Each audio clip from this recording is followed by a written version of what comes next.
Domingo 12 de fevereiro. Verso para memorizar. Então o rei dirá aos que estiverem à sua direita: venham benditos de meu Pai, venham herdar o reino que está preparado para vocês desde a fundação do mundo. Mateus 25, 34. Vida e ministério de Jesus. No início do ministério público de Jesus, ele viajou a Nazaré, na região da Galileia. Essa era sua cidade natal, e as pessoas dali já tinham ouvido falar de sua obra e de seus milagres. Como era seu costume, Jesus frequentava os cultos de sábado na sinagoga. Embora não fosse o rabino oficial, um dos presentes entregou-lhe o pergaminho de Isaías e pediu-lhe para fazer a leitura. Jesus leu Isaías 61, 1 e 2. Ouça Lucas 4, 16 a 19. Jesus foi para Nazaré, onde havia sido criado. Num sábado, entrou na sinagoga segundo o seu costume e levantou-se para ler. Então lhe deram o livro do profeta Isaías. E abrindo o livro, achou o lugar onde está escrito: O Espírito do Senhor está sobre mim, porque ele me ungiu para evangelizar os pobres. Enviou-me para proclamar libertação aos cativos e restauração da vista aos cegos, para pôr em liberdade os oprimidos e proclamar o ano aceitável do Senhor. Lucas 7, 19 a 23.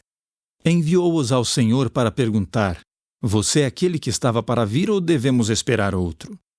Quando os homens chegaram a Jesus, disseram: João Batista nos enviou para perguntar: O Senhor é aquele que estava para vir ou devemos esperar outro?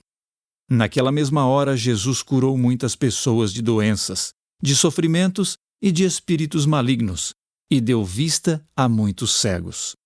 Então Jesus lhes respondeu: Voltem e anunciem a João o que vocês viram e ouviram. Os cegos veem, os coxos andam, os leprosos são purificados, os surdos ouvem, os mortos são ressuscitados, e aos pobres está sendo pregado o Evangelho. E bem-aventurado é aquele que não achar em mim motivo de tropeço. Pergunta 1. Por que Jesus escolheu essa passagem específica? Ouça Isaías 61, 1 e 2. O Espírito do Senhor Deus está sobre mim, porque o Senhor me ungiu para pregar boas novas aos pobres. Enviou-me a curar os quebrantados de coração, a proclamar libertação aos cativos e a pôr em liberdade os algemados, a apregoar o ano aceitável do Senhor e o dia da vingança do nosso Deus, a consolar todos os que choram. Porque esses versos de Isaías eram considerados messiânicos, o que eles revelam sobre a obra do Messias?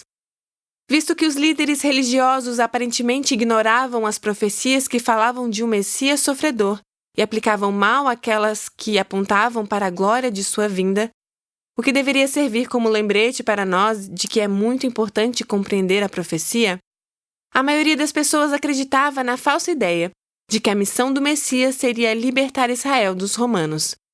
Pensar que a declaração da missão do Messias vinha de Isaías 61, 1 e 2, deve ter sido um verdadeiro choque.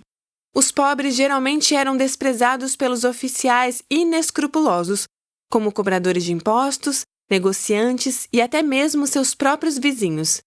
Pensava-se que a pobreza fosse maldição de Deus e que sua condição fosse culpa deles mesmos.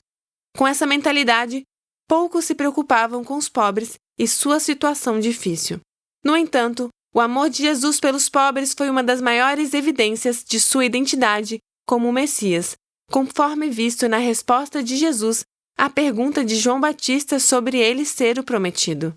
No livro O Desejado de Todas as Nações, lemos, abre aspas, como os discípulos do Salvador, João Batista não compreendia a natureza do reino de Cristo.